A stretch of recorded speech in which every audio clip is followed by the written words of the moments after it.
Timor sira ne bedadaung ne estuda e Israel decidi lakoi fila mai Timor, mas que governo rasik prepara ona, facilita sira fila mai Timor-Leste, liga ho situação funu e Médio Oriente.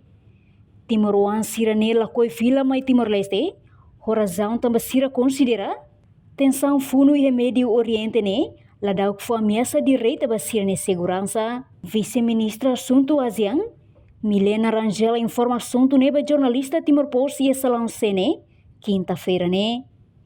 Governante ne informa, total estudante Timor-Uang nebe dadau ne hela Israel, hamutuk sia nulu racing hat, no até agora sira se ia condição diagno seguro, mas que situação tensão no conflito e a região Médio Oriente continua manas.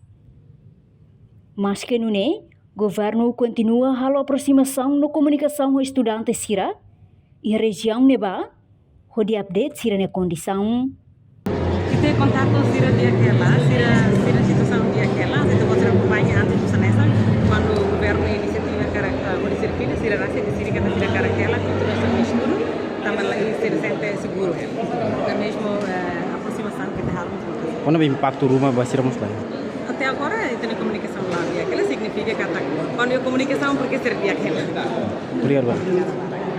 No governo li husi Ministério Negócio Estrangeiro no Cooperação, apela ba cidadão Timor sira e a região neba, labele sai husi sira ne helafating, no continua acompanha informação oficial husi governo, no continua halo comunicação com autoridade diplomática Timor-Leste, atu responde lalai sekarang mudança ba situação.